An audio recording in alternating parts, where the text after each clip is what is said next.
Peter, we go to you. Thank you very much, Eric. I've got two questions concerning the planned sale of a German semiconductor producer called Elmos to a Chinese company.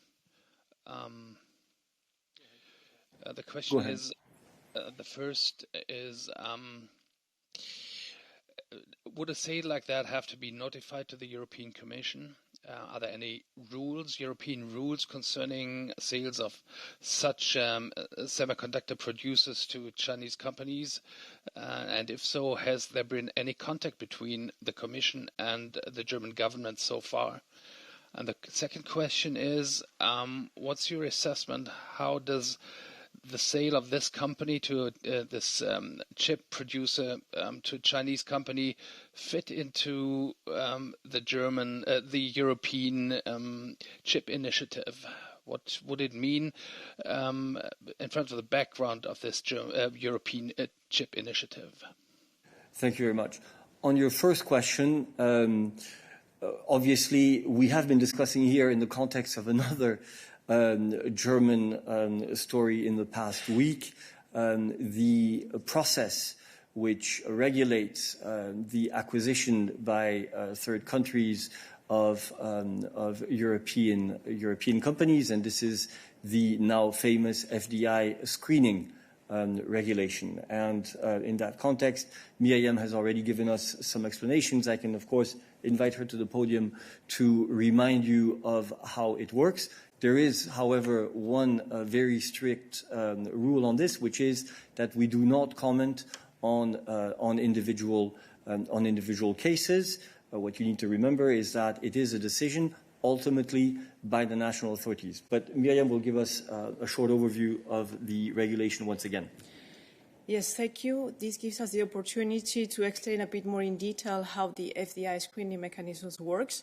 We have in place this mechanism of cooperation between the Commission and Member States already since October 2020, and it allows us to coordinate actions when we consider that a potential transaction can be a threat to the security or to the public order of the European Union. This without prejudice, of course, to the openness of our investment framework. In relation to your specific question, under the mechanisms, the cooperation is mandatory, meaning that a member state has to notify the Commission and the other member states of any foreign direct investment in their territory that is undergoing screening in that territory. And then they have to share the required information through secure channels. In the case where the Commission or a Member State considers that a foreign direct investment foreign direct investment which is not undergoing screening in a certain Member State could pose a threat to the security of the public order, that Member State or the Commission may request information to the Member State where the transaction is taking place in order to also provide comments and an opinion on that specific transaction. So this is all what we can say. Maybe also important to add that in the context of the foreign direct investment screening, and when the analysis is made, we can suggest appropriate measures to mitigate those risks to the public security order of that transaction. Thank you very much. Perhaps on the compatibility with the CHIPS Act, but reminding you, Peter, that we're only talking about an announcement here, and therefore there is nothing specific that we can say on the case, but more generally on the CHIPS Act. Perhaps a few words from Sonia. Indeed, many thanks for your question, Peter, and good to have you here. So regarding your question on the CHIPS Act, I would like first to recall what are the objectives, and the Commission proposal has put forward a comprehensive set of measures that are aimed to ensure the EU's resilience and technological sovereignty in the semiconductor technologies and applications. Despite Europe being home of world-leading research and technology organizations, as well as pioneering equipment manufacturing and advanced materials, today there are not enough chips developed and produced in the European Union. So the CHIPS Act is a unique opportunity for Europe to act jointly across all member states and to benefit of the whole of Europe. And in this CHIPS Act, we have put forward short, long, and medium-term objectives that we'd like to fulfill. Now, regarding the concrete acquisition and how it relates or interplays with the objectives of the CHIPS Act, we are aware of this acquisition. We are analyzing and monitoring the situation in order to establish better the facts, to understand what could be the interplay. As a general rule, Europe is open to investments, to foreign third country investments, as long as the European rules, especially of the single market, are respected. And in this context, one should also take into account that not every foreign acquisition could be detrimental to the objectives of the CHIPS Act, even if it concerns semiconductors. One should especially pay attention if there is a transfer of intellectual property or of know-how. So in order to express ourselves more concretely on this case, we need to understand, of course, better what exactly it implies.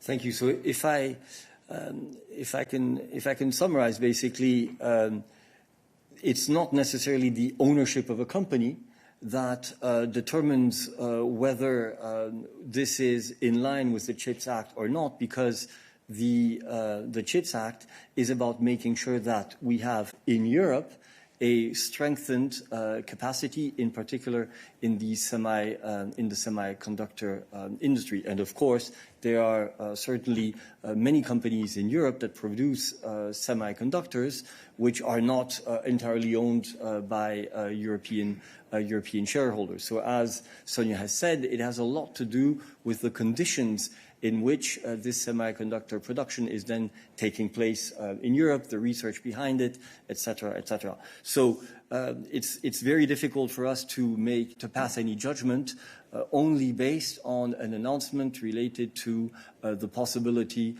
of an acquisition. That's where we stand today. Any other questions for us on this issue? Oui, Christian.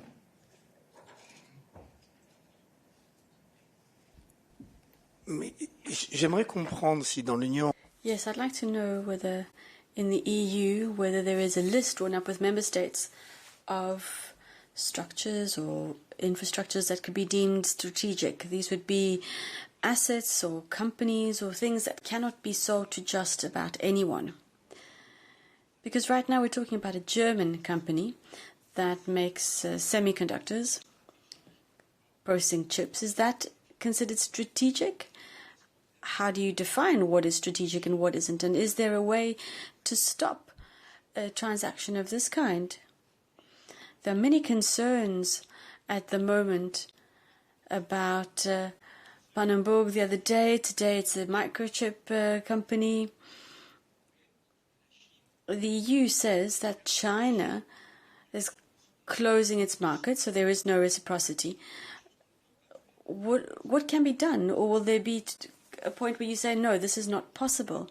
We have a whole number of rules which can't be applied or which aren't very often applied, and I'm not sure which measures would apply even to this transaction, but what could be done in theory? Comment dire? Well, I think you haven't quite understood what we were saying, Miriam and I. We've said that member states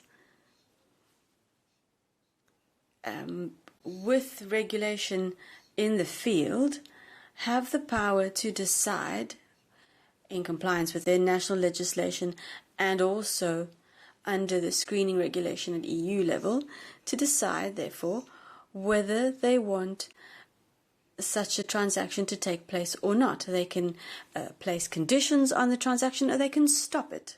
So no one said there isn't a framework to deal with this. The question is whether it's up to the Commission to decide, and there the answer is no.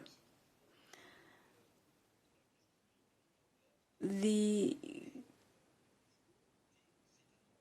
power in all cases of this kind falls within the hands of member states, if they have the conditions which allow them to do so. Then a list of critical infrastructure, well, as you know, we are currently working with member states to define critical infrastructure. That's from a security point of view. But in economic terms, I think I better hand over to Miriam to reply. Yes, thank you very much. Well, under our screening regulation, there's Article 4, which provides a number of factors that member states or the Commission can take into consideration when they are assessing a potential foreign acquisition that might have an effect on public policy or on security. It mentions critical infrastructure, technology or inputs that are essential to security or to maintaining public order. And to answer your specific question on critical infrastructure, well, I think one can say that the infrastructure could be physical, it could be virtual, it could be energy related, water, communication, media, health, data processing, storage, airspace, defense, electoral laws, financial considerations, and then other infrastructure or structures like land and real estate, which might be critical, to name just a few. So there are a few definitions already existing. A few other factors can be taken into consideration by member states, such as whether the effect of the investment would be to grant access to sensitive information, such as personal data, for example. Another factor would be the potential impact that it might have on projects financed by the EU, Galileo, or trans-European networks such as TEN-T. And we also look at who controls the company. So if it's a third country company that's being controlled by the government, for example. These are all factors that we would look at before the Commission would be in a position to issue an opinion. So we could say, we do not recommend such acquisition for various reasons, or provide some ideas to mitigate the impact of the investment. And yes, if I could add that this field in the past and today still was one where there were very great differences between national approaches and the existing legislation at national level. And the drafting and adoption on the regulation for the screening of foreign investment was an opportunity for us to start up a dialogue, a conversation among member states and between member states and the Commission on the new reality that we currently live in. This regulation and discussion should help all of the stakeholders to think about the need for adapting our approaches to foreign investment, especially in critical sectors such as those that Miriam has mentioned. So to sum up, I think it is fully legitimate to say that the EU as a whole is building up its capacity to manage situations like this. However, things are very rarely black and white. We, as a continent, have always drawn foreign capital. This, of course, is a source of wealth and is important for the development of our economy. The objective, therefore, is to strike a balance between Europe's need to keep drawing investment and capital, even in critical sectors such as high-tech sectors, all the while ensuring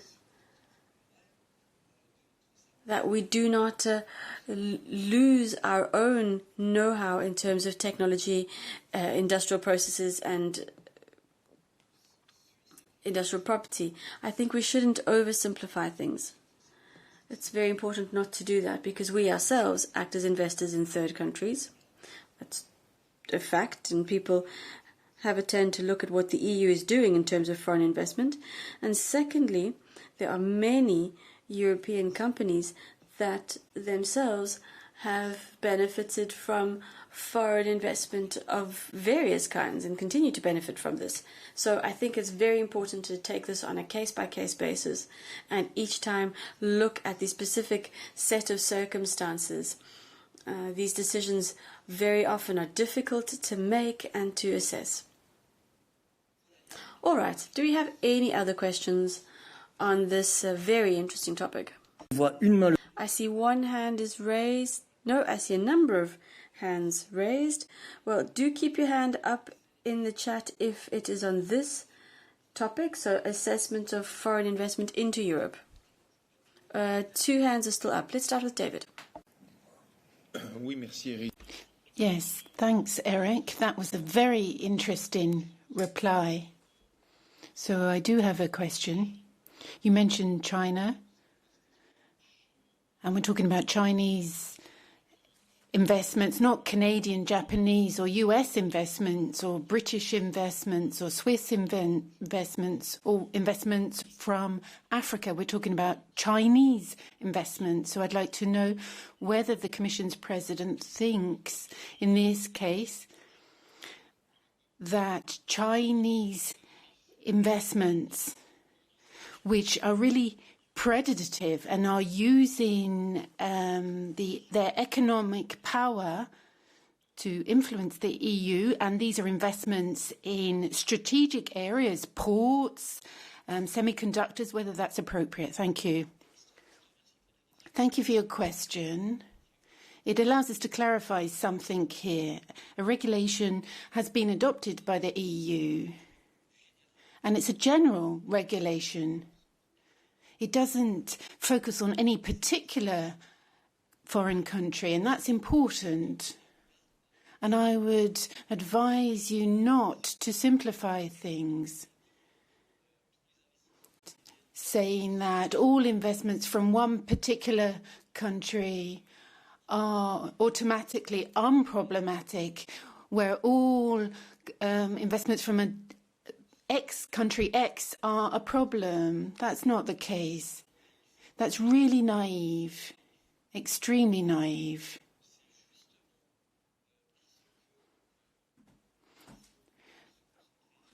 We have to look at this on a case-by-case basis, and this is why this regulation sets a framework, a general framework. And this applies to all FDI, regardless of which country they're coming from. Europe is a union of countries open to investment, and that is without excluding any country, provided that the EU's internal market regulations or market regulations are complied with. And the President did give a speech at the end of the Council meeting last week, and she mentioned a whole series of other instruments that we are in the process of implementing. The ITI, the International Procurement Instrument, the Anti-Coercion Instrument, and an instrument on the use of subsidies. So what counts for us is that somebody who wants to invest in the EU has to comply with the internal market rules, irrespective of what country they come from. Now, this doesn't mean that we are not paying particular attention to developments in China, and the President of the Commission also clarified this at the end of the European Council last week. So I would suggest you read what she said on that. But it is clear that in our relationship with China, we obviously need to be vigilant, but we also need to keep the dialogue going, because there are a whole series of topics that we won't be able to manage without active cooperation from China, and that concerns in particular climate change. So that's in response to your question today. I see that there's one hand still up in the chat. I imagine it's on this topic. So Xenia, go ahead. Actually, it's about Russia and Russian owners or company owners in the European Union. And my source here is the report from the Commission on the assessment of the risk of money laundering and terrorist financing. That's a report from yesterday. So according to it, there are 31,000 companies in Europe with Russian beneficial owners.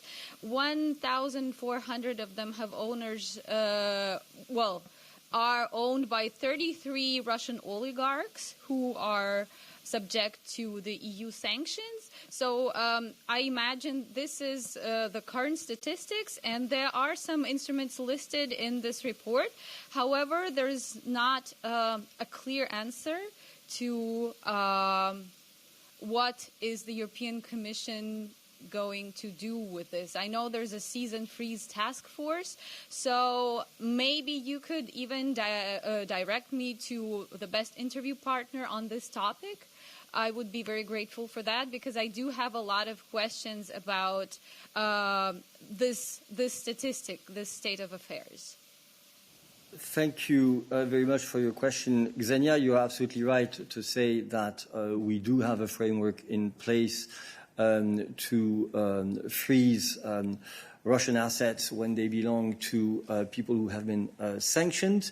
Dan would be your port of call, Dan Ferry, so I invite you to contact him bilaterally after the midday.